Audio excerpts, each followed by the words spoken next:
Hello everybody, welcome to my YouTube channel learning is fun. My name is Seema Agarwal. आज हम class 8 ICSE board biology का chapter number 10 food production कर रहे हैं। Food production एक important topic है और इसको हम आईसीएसई बोर्ड में पढ़ते हैं, सीबीएसई में भी एक टॉपिक रहता है। तो इस टॉपिक में हम लोग ये सारे पॉइंट्स कवर करने वाले हैं कि फूड किस किस चीज़ से प्रोड्यूस होता है, बैक्टीरिया का क्या रोल है फूड इंडस्ट्री में, फंगाई का क्या रोल है। फिर आपको पता है कि फूड प्रोडक्ट्स के लिए बेसिकली तो हम लोग एग्रीकल्चर प्रोडक्ट्स में ही डिपेंड करते हैं, तो कल्टिवेटेड क्रॉप्स किसको कहते हैं, फिर इनके टाइप्स क्या होते हैं, यानी कि फूड क्रॉप्स और कैश क्रॉप्स में क्या अंतर होता है और कौन कौन से क्रॉप्स को इंडिया में ग्रो किया जाता है। हम थोड़ा सा इंट्रोडक्शन हॉर्टिकल्चर के बारे में पढ़ेंगे, जिसमें अलग अलग प्रकार के वेजिटेबल्स, फ्रूट्स, डेकोरेटिव प्लांट्स और फ्लावर्स के बारे में जानेंगे। ब्रीफ इंट्रोडक्शन रहेगा ऑर्गेनिक फार्मिंग का और ग्रीन रेवोल्यूशन का, इंडिया में ग्रीन रेवोल्यूशन किसने किया और ग्रीन रेवोल्यूशन होता क्या है। नेक्स्ट हम एनिमल हस्बेंड्री के बारे में भी देखेंगे, जिसमें हम मिल्क प्रोड्यूसिंग एनिमल्स यानी कि वाइट रेवोल्यूशन के बारे में पढ़ेंगे। मीट प्रोवाइडिंग लाइफ स्टॉक के बारे में देखेंगे, किस किस का मीट, कौन कौन से एनिमल का मीट खाते हैं, वो एज अ फूड यूज़ करते हैं। ड्रॉट एनिमल्स क्या होता है, इनका क्या यूज़ है। पोल्ट्री के बारे में, फिश फार्मिंग जिसको हम पिसीकल्चर कहते हैं उसके बारे में देखेंगे। थोड़ा सा इंट्रोडक्शन हम सेरिकल्चर और एपीकल्चर का भी देखेंगे, ठीक है। तो आज के इस टॉपिक में हम वो सारी चीज़ें कवर करने वाले हैं जिससे हम फूड का प्रोडक्शन होता है, जिससे हम फूड प्रोड्यूस करते हैं। तो चलिए आज का टॉपिक स्टार्ट करते हैं, फूड प्रोडक्शन। इसके पहले you must have seen your mother preparing curd from milk at home. हम सब ने देखा है अपनी मम्मियों को दूध से किस तरह से दही जमाती हैं।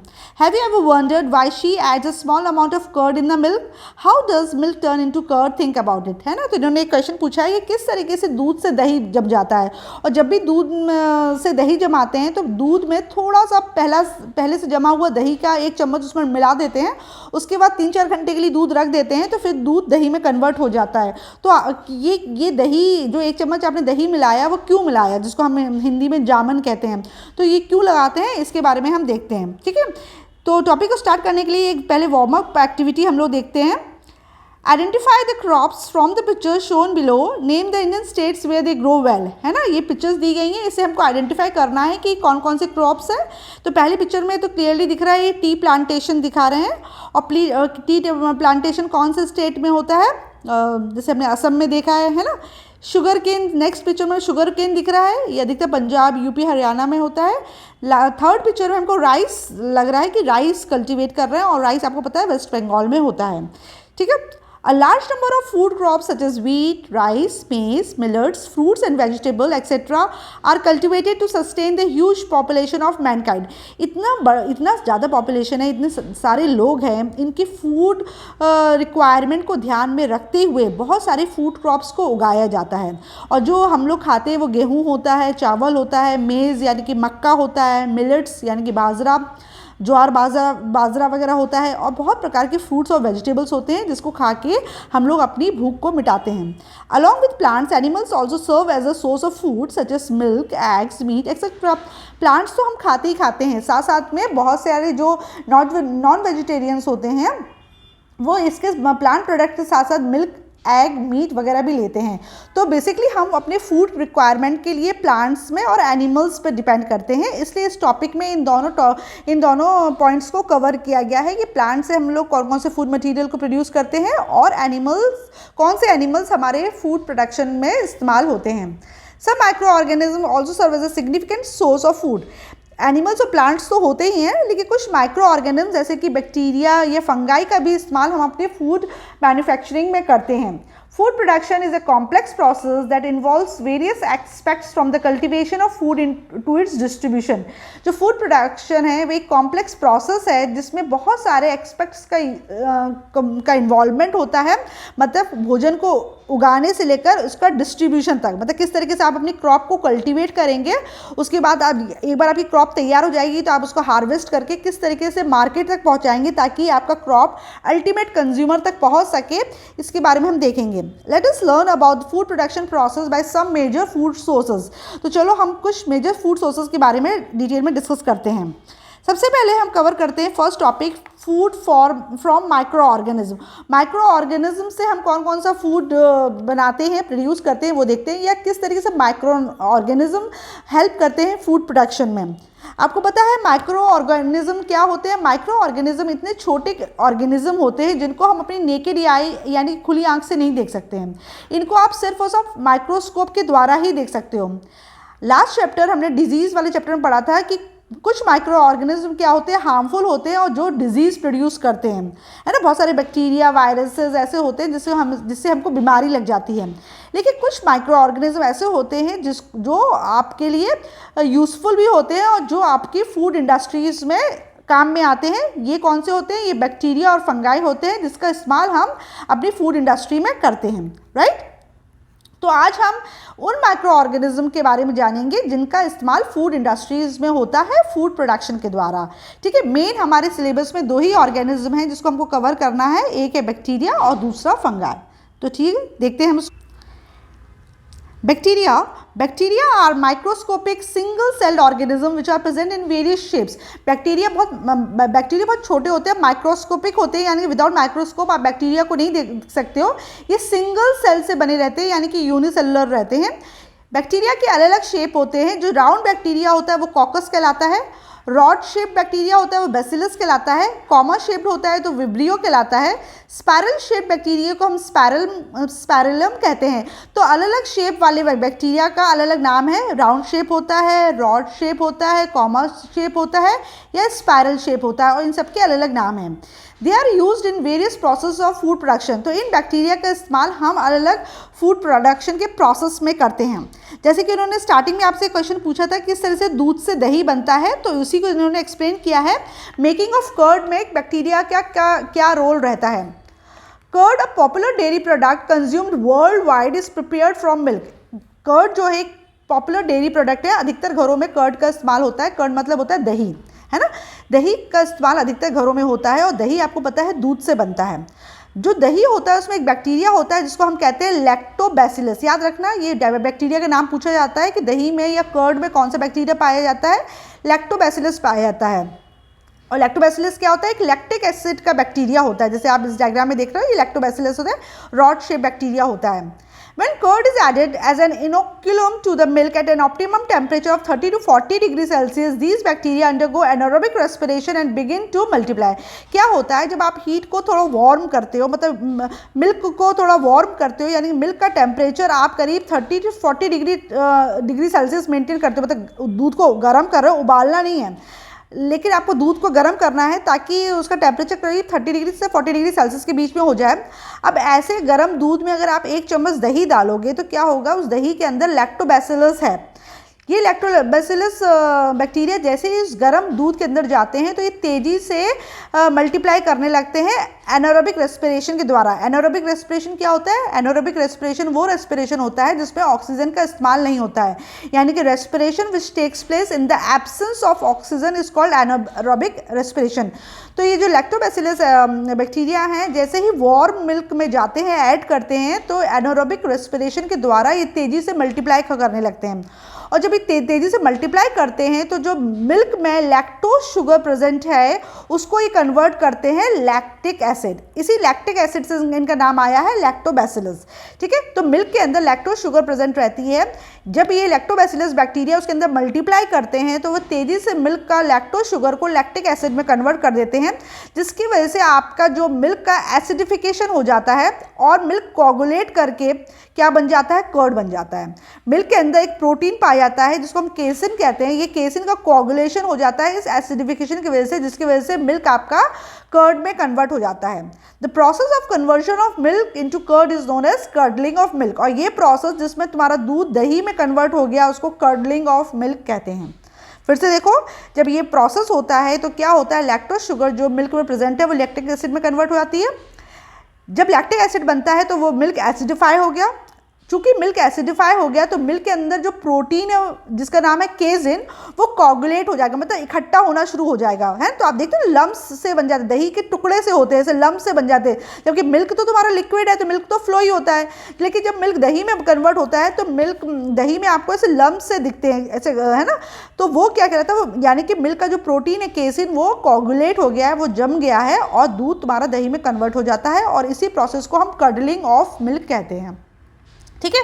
फिर इन्होंने एक एक्सपेरिमेंट किया है और इस एक्सपेरिमेंट में इन्होंने बताया है कि to observe the optimum temperature for the curdling of milk. आपको पता है कि जब हम दूध से दही जमाते हैं तो दूध का टेम्परेचर सही होना चाहिए, दूध बहुत ठंडा नहीं होना चाहिए और दूध बहुत गर्म भी नहीं होना चाहिए। अगर बहुत ठंडा होता है दूध तो भी दही नहीं जमता है, और दूध अगर बहुत गर्म होता है तो भी नहीं जमता है। इन्होंने बोला कि 3 कंटेनर्स लो, एक कंटेनर में तुम एकदम फ्रिज का ठंडा दूध रखो, दूसरे कंटेनर में आप वार्म दूध रखो जिसका टेम्परेचर करीब 30 से 40 डिग्री सेल्सियस है, और तीसरे कंटेनर में आप एकदम खौलता हुआ दूध रखो। तीनों कंटेनर में आप 1-1 चम्मच दही डाल दो और तीनों कंटेनर को 3 से 4 घंटे के लिए छोड़ दो। दही डाल के मिक्स कर दो अच्छे से तीनों कंटेनर्स में और 3 से 4 घंटे के लिए छोड़ दो। 3 से 4 घंटे के बाद आप देखोगे कि जो मिल्क जिसका टेम्परेचर 30 से 40 डिग्री सेल्सियस आपने मेंटेन किया था, सिर्फ वही वाला जो मिल्क है वो कर्ड में कन्वर्ट हुआ है, कर्ड उसी में सेट हुआ है। बाकी जो पहले वाला है यानी कि बहुत ठंडा दूध है और जो लास्ट वाला है यानी कि जो बॉइलिंग मिल्क है वो दोनों ही दूध से दही में कन्वर्ट नहीं हुए। ऐसा क्यों हुआ कि जो बहुत ठंडा वाला दूध है जब उसमें तुमने दही का 1 चम्मच दही डाला जामन के रूप में, तो उसके जो बैक्टीरिया थे वो इतना ठंडे दूध में जाते साथ डॉर्मेंट हो गए, यानी कि इनएक्टिव हो गए, स्लीपिंग स्टेज में आ गए, और वो मल्टीप्लाई नहीं कर पाए। चूंकि वो मल्टीप्लाई नहीं कर पाए इसलिए दूध दही में सेट नहीं हो पाया। थर्ड वाला केस में जिसमें तुमने बॉइलिंग मिल्क लिया था वो इतना गर्म था कि जैसे ही आपने 1 चम्मच कर्ड उसमें डाला तो उस कर्ड के जो लैक्टोबैसिलस बैक्टीरिया थे वो इतने गर्म दूध के टच में उसमें कांटेक्ट में आते साथ वो किल हो गए, मतलब मर गए, जिसकी वजह से भी उसने दूध को दही में कन्वर्ट नहीं किया। लेकिन जो बीच वाला कंटेनर था जिसमें तुमने एक ऑप्टिमम टेम्परेचर 30 से 40 डिग्री सेल्सियस मेंटेन किया था, वो एक ऑप्टिमम टेम्परेचर था बैक्टीरिया को मल्टीप्लाई करने के लिए, और इस बैक्टीरिया ने दूध को दही में सेट कर दिया। इसलिए जब भी हम दही जमाते हैं तो दूध का टेम्परेचर जो होता है वो हमको मेंटेन करना पड़ता है, यानी कि इतना गर्म करना पड़ता है कि करीब वो 30 से 40 डिग्री सेल्सियस ही वार्म होए। जब मतलब हम उंगली जब डाल के देखते हैं दूध में तो उंगली हमारी हल्की सी गर्म लगता है, हमको दूध हल्का गर्म लगता है, ठीक ना। बहुत तेज गर्म नहीं होना चाहिए दूध और बहुत ठंडा नहीं होना चाहिए, नहीं तो आपका दही नहीं जमेगा, क्योंकि एक ऑप्टिमम टेम्परेचर होता है इन बैक्टीरिया को मल्टीप्लाई करने के लिए, right. Now uses in agriculture. अब ये तो हमने यूज़ पढ़ लिया बैक्टीरिया का कि दूध से दही जमाने के लिए बैक्टीरिया का इस्तेमाल होता है, लेकिन बैक्टीरिया का इस्तेमाल एग्रीकल्चर में भी होता है। आपको पता है कि बैक्टीरिया जो होते हैं वो सॉइल की फर्टिलिटी को इंक्रीज़ करने में मदद करते हैं, और जब सॉइल की फर्टिलिटी बढ़ेगी तो आपका फूड प्रोडक्शन भी बढ़ेगा। कुछ बैक्टीरिया होते हैं जिसको हम राइजोबियम कहते हैं, उनमें एक पावर होती है, एटमॉस्फेयर की जो नाइट्रोजन है उसको सॉल्युबल नाइट्रोजनस कंपाउंड में कन्वर्ट कर देते हैं, ठीक है। तो जब लाइटनिंग वगैरह होती है तो उस वक्त भी ये एक्टिवेट करते हैं, वरना राइजोबियम बैक्टीरिया जो होते हैं वो क्या होता है, किस तरीके से कन्वर्ट करते हैं, जो लेग्यूमिनस प्लांट होते हैं यानी कि जो तुम्हारे दाल के, राजमे के, इन सब के जो प्लांट होते हैं ना, पीनट वगैरह के या बीन्स के जो प्लांट होते हैं, जैसे आप इस पिक्चर में देख रहे हो, इसमें ऐसे ना ऐसे गांठे से दिख रही है ना, नॉड्यूल्स होते हैं, इसको रूट नॉड्यूल्स कहते हैं। इन रूट नॉड्यूल्स के अंदर बैक्टीरिया होता है राइजोबियम। ये राइजोबियम क्या करता है, जो एटमॉस्फेयर में फ्री नाइट्रोजन प्रेजेंट रहती है उसको नाइट्रोजनस कंपाउंड में कन्वर्ट कर देता है, जो कि सॉल्युबल होता है। अब जब हम मिट्टी में पानी डालते हैं तो ये सॉल्युबल नाइट्रोजनस कंपाउंड पानी के साथ रूट्स इसको एब्जॉर्ब कर लेती है और ये नाइट्रोजनस कंपाउंड प्लांट के अंदर एंटर कर जाते हैं। इस नाइट्रोजन की मदद से प्लांट अपना प्रोटीन बनाता है और इस प्लांट को जब हम खाते हैं तो वो प्रोटीन हमारे पास आ जाता है, ठीक है। तो आपने देखा कि एग्रीकल्चर में कौन सा बैक्टीरिया का इस्तेमाल कर रहे हैं आप, राइजोबियम। तो ये नाम याद रखना क्योंकि यही से नामों पर एमसीक्यूज बन जाते हैं, ठीक है। तो लेग्यूमिनस प्लांट में जो बैक्टीरिया पाया जाता है वो राइजोबियम होता है, दही में जो बैक्टीरिया पाया जाता है वो लैक्टोबैसिलस होता है, राइट। तो आपने देखा कि किस तरीके से बैक्टीरिया का इस्तेमाल हम एग्रीकल्चर में भी करते हैं for nitrogen fixation and for increasing the fertility of the soil. Next, now making of cheese. अब चीज़ किस तरीके से बनता है, चीज़ में भी बैक्टीरिया का रोल होता है। Cheese is also a dairy product. Bacteria play a vital role in production and in developing unique flavors, textures and characteristics of different cheese variety. आपको पता है मार्केट में चीज़ की अलग अलग वैरायटी होती है. मोज़रेला चीज़ होता है जो हम अपने पिज़्ज़ा में डालते हैं, शेडार चीज़ होता है जो हम अपने सैंडविचेस में डालते हैं. इसी प्रकार के और भी बहुत सारे चीज़ की वैरायटीज़ होती हैं. बैक्टीरिया का बहुत इंपॉर्टेंट रोल है ये अलग अलग फ्लेवर और अलग अलग टेक्सचर का चीज़ प्रोड्यूस करने में. जब हम चीज़ बनाते हैं, milk is separated into a solid curd and a liquid whey. क्या होता है, सबसे पहले तो दूध को हम दही में कन्वर्ट करते हैं और फिर दही को हम ऐसे छानते हैं. तो क्या होता है, उसका जो दही का जो सॉलिड पार्ट है वो अलग हो जाता है और जो इसका पानी होता है जिसको हम लिक्विड वो वे कहते हैं वो अलग हो जाता है. तो पानी को अलग करेंगे. ये सॉलिड जो कर्ड है इसका इस्तेमाल होता है चीज़ बनने में. अब एक बैक्टीरिया होते हैं, या तो लैक्टोबैसिलस बैक्टीरिया का ही इस्तेमाल करोगे या आप स्ट्रेप्टोकोकस बैक्टीरिया का इस्तेमाल करोगे, जो कि मिल्क की शुगर यानी कि लैक्टोज शुगर को लैक्टिक एसिड में कन्वर्ट करेगा. इससे क्या होगा, मिल्क के अंदर जो प्रोटीन है वो कोगुलेट हो जाएगा यानी इकट्ठा हो जाएगा और फिर इसको प्रोसेस करके इसमें सॉल्ट ऐड कर दोगे. आप एक सूटेबल टेम्परेचर में जब आप इस चीज़ को रख दोगे, एक सूटेबल टेम्परेचर और ह्यूमिडिटी में जब आप इसको रख दोगे, तो यही जो आपका कोगुलेटेड मिल्क प्रोटीन है वो कन्वर्ट हो जाएगा चीज़ से. ठीक है ना. कभी कभी मैन्युफैक्चरर्स इस प्रोसेस को फास्ट करने के लिए या इसको अच्छा फ्लेवर देने के लिए रैनेट का इस्तेमाल करते हैं.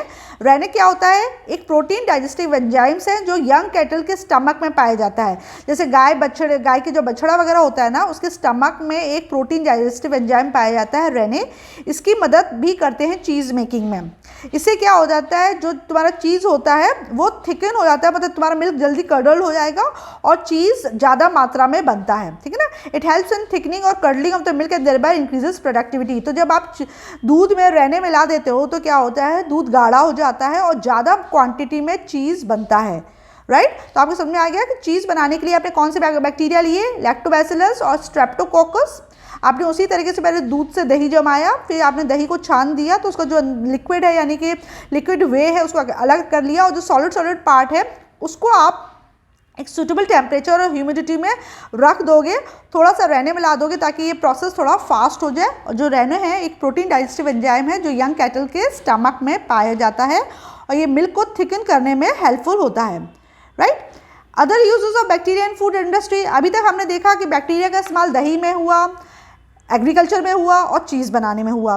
इसके अलावा बैक्टीरिया का इस्तेमाल क्या होता है, some anaerobic bacteria convert sugar into alcohol. कुछ एनारोबिक बैक्टीरिया होते हैं. एनारोबिक बैक्टीरिया वो बैक्टीरियाज होते हैं जो कि रेस्पायर करते हैं इन द एब्सेंस ऑफ ऑक्सीजन. बिना ऑक्सीजन के जो रेस्पायर करता है उनको एनारोबिक बैक्टीरिया कहते हैं.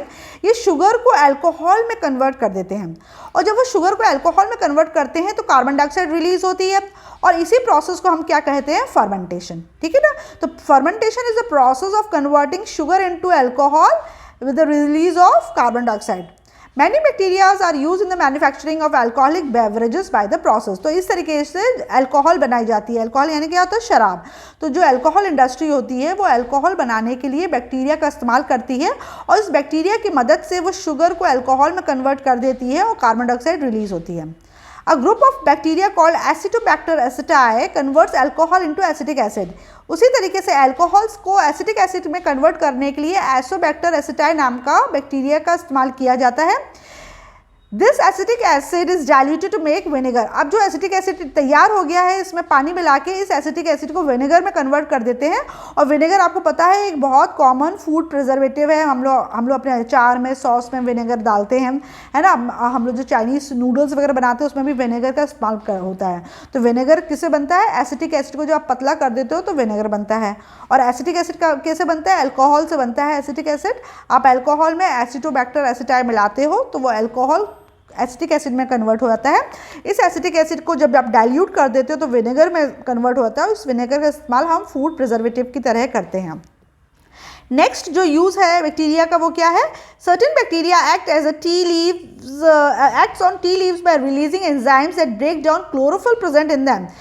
जब टी लीव्स आप जो टी प्लांटेशंस होते हैं उसमें से टी लीव्स इकट्ठा की जाती हैं. अब जो टी लीव्स होती है वो ग्रीन कलर की होती हैं. अब इनमें क्या होता है, ये टी लीव्स कुछ एंजाइम्स रिलीज़ करने के लिए इनके ऊपर बैक्टीरिया डाला जाता है. जब बैक्टीरिया उनमें ऐड किया जाता है तो जो टी लीव्स का जो क्लोरोफिल है ना उसको ये ब्रेक डाउन कर देता है और वो पत्तियां हरे से काली हो जाती हैं और इस दौरान टी लीव्स में एक स्पेसिफिक टेस्ट और फ्लेवर आ जाता है। तो टी लीफ में इसे एक प्रकार का टेस्ट और फ्लेवर देने के लिए बैक्टीरिया का इस्तेमाल होता है और इसको हम कहते हैं fermentation in the T industry. उसी तरीके से बहुत सारे विटामिन भी आप बैक्टीरिया की मदद से बना सकते हो। कौन कौन से विटामिन बना सकते हो बैक्टीरिया की मदद से? विटामिन B12 आप फर्मेंटेशन प्रोसेस में बहुत लार्ज क्वांटिटी में बना सकते हो। इसके अलावा vitamin C and vitamin A भी आप बैक्टीरिया के द्वारा बना सकते हो। तो इस तरीके से हमने देखा कि बैक्टीरिया का क्या रोल है फूड इंडस्ट्री में, फूड प्रोडक्शन में बैक्टीरिया का क्या रोल है। नेक्स्ट वीडियो में मैं आपको फंगाई के बारे में बताऊंगी कि फंगाई का क्या रोल है फूड प्रोडक्शन में। ऑलराइट, तो हम फंगाई का टॉपिक कवर करेंगे कि कौन कौन से फंगाई का इस्तेमाल होता है फूड प्रोडक्शन में। Alright, thank you.